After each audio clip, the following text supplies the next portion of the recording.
Yo, what is up, guys? I am Hey Dog. I will be your main host for the Teammate Fantasy Football League. All right, on this channel, guys, we are going to be doing best running backs, best wide receivers. Everything that we will go over is PPR format. Also, guys, I will have linked in our description my Twitch. I will be live streaming our Draft Olympics and our Draft Day. We are a 12-man PPR, and this has been a league that has been going on for over 10 years now. So I hope you guys join me, and I hope you come and watch us live on Twitch. But let's get into this and show you which picks are the worst in each round for the first 7 rounds. All right, for round 1, I know this is going to be a hot take. Don't get me wrong, he is a generational talent, possibly. Ashton Genty. Nothing against him, but the Raiders as a whole did not get better, okay? Their top rusher last year was 420 yards. As a team, they rushed for 1,300 yards.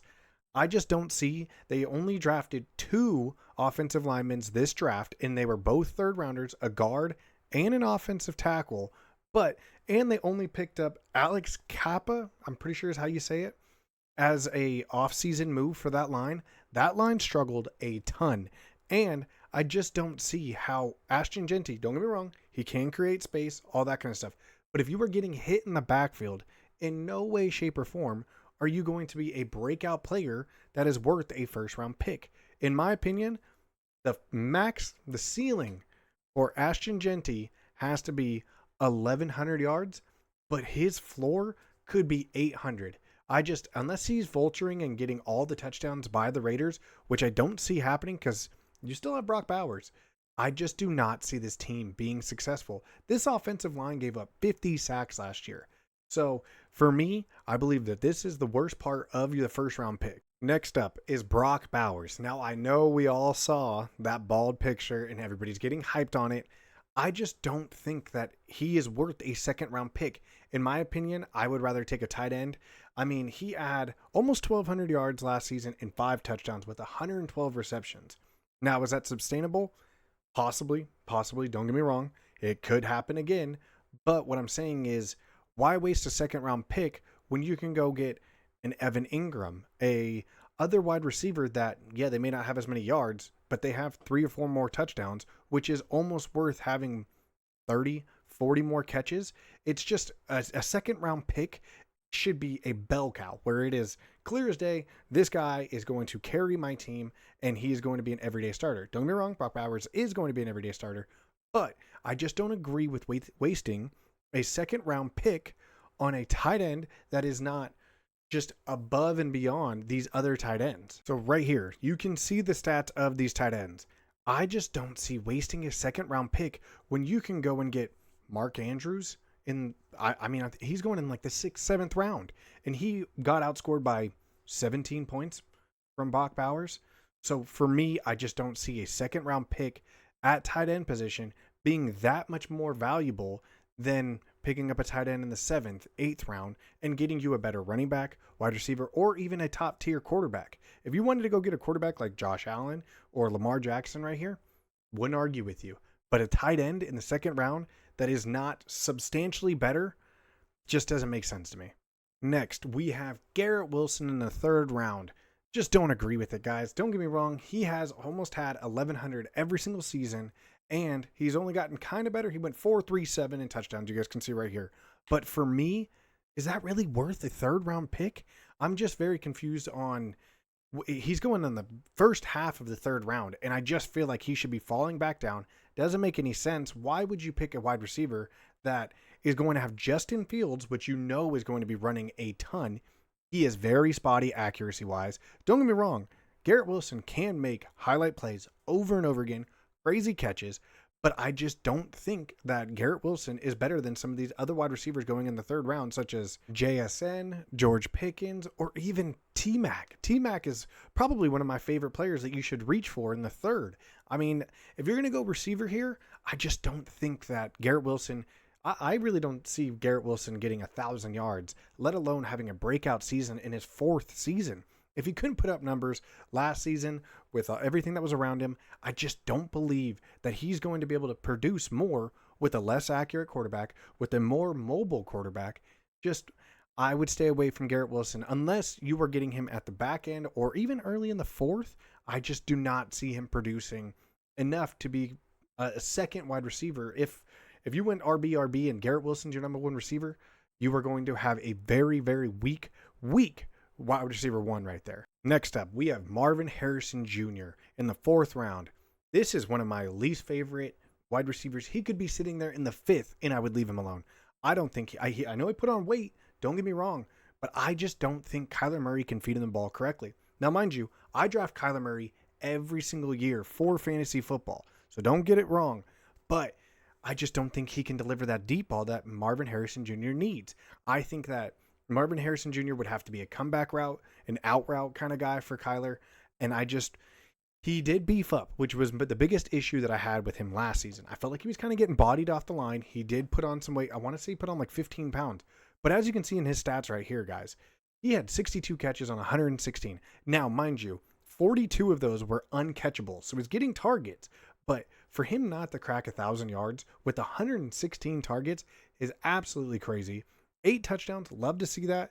Now, am I saying don't grab him? Absolutely. No.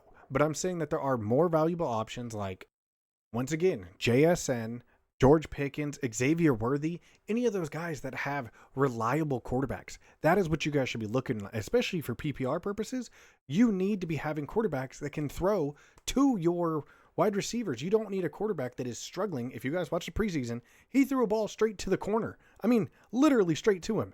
He was open over the top, and Kyler Murray literally threw it to him. I don't know if you can say over him or not. And yes, that is a height joke, but I just trust a quarterback that has proven to be successful instead of trusting a quarterback that consistently proves that he's not accurate, that he relies on his legs, and just they can't win games, guys. Like, don't get me wrong, that does help Marvin Harrison Jr. because they're going to be trailing, but he was already getting a little banged up last season, so hopefully the weight he put on can help him in that regard.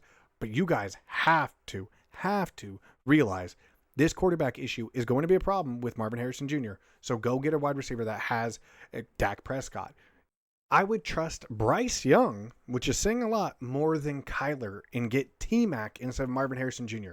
My personal opinion, but I think T-Mac is going to have a better season than Marvin Harrison Jr. Let me know down in the comments. If you don't agree, you don't agree. I change my mind. How about that? But in my opinion, I believe T-Mac will have a better season than Marvin Harrison Jr. And T-Mac is going almost 10 to 12 picks later than Marvin Harrison Jr. So that's my 4th round kind of snub right there. Now, this is my least favorite pick of all of them. This is why we're ending off with them, is Deebo Samuel. I cannot stand this man. Oh my goodness. He's missed 2 games at very least the last 3 years. He even missed one before. But just 56 catches, 60 catches, 51 catches, 632 yards, 892 yards, 670 yards. His best season was 2023, and he still missed 2 games. And it was only 60 catches for 892 yards. I repeat, do not draft this man. Avoid him at all costs. I don't care what team he's playing for. He is not good. He is injury prone. If you guys watched Wide Receiver on Netflix, you can see it. This man has lingering issues constantly and is going to constantly get hurt. Especially when you have young wide receivers like Jalen Waddle. Mind you, I know he has concussion history, but still would take Jalen Waddle, Zay Flowers all day over Deebo, 100%, and Travis Hunter. You don't know what he's going to be, but with these kind of stats that you're looking at, 670 yards, 892 yards, 632, you're telling me Travis Hunter can't produce better than that, even if he is playing both ways. At least he doesn't have a history of injury. I mean, he slipped in that one celebration video that he did that camp for, but you're telling me that Travis Hunter can't produce more than this man? I don't know, guys. And to finish off this video, guys, we are going to finish off with one that really hurts my soul. Not going to lie, but Chris Olave. Guys, if you guys didn't see last season, he was riddled with concussions. It wasn't his fault. His QBs sucked. They kept feeding him to the wolves. But guys, until he proves, maybe trade for him later in the season, if he proves that he's not having head issues, but you get 2 concussions and major concussions that are causing you to miss multiple games, only playing 8 games in the season, it's too scary, guys. It's too big of a gamble. Go get you another receiver like Ricky Pearsall, Stephon Diggs. At least you know they're going to produce. They're more than likely going to be healthier for more than Olave. It feels like a very big gamble on someone that has proven that if they get hit time and time again, they're going to have concussions. Even when he came back, he barely played a game and immediately got a concussion, missed multiple weeks, just is very, very questionable. So just with him, I get it. I get it. I mean, his stats from the years before were great, especially for this kind of value in the 7th round. But guys, he's not going to produce. I just don't believe in it. Concussions don't go away. You will, if they're there to stay. And I just think that is not the right move to pick him up. I hate to say it because, like I said, I love Olave. Even though I'm a Falcons fan, always loved watching Olave play. He balls out. But just either proceed with caution, maybe trade for him late in the season, but just isn't the right pick in the 7th round. But on that note, guys, that's going to be it for the video. I hope you guys enjoyed. Make sure you guys like, comment, subscribe. Hey, hit that noti bell so you guys know when I'm posting on here. Again, August 30th, we will be doing a live draft on my Twitch. Link is in the description. Live draft and draft Olympics. We're going to do 3-point competition, punt, pass, kick, all that kind of stuff. So come and join us over on Twitch. And I really hope you guys enjoyed the video. Hey, dog, out.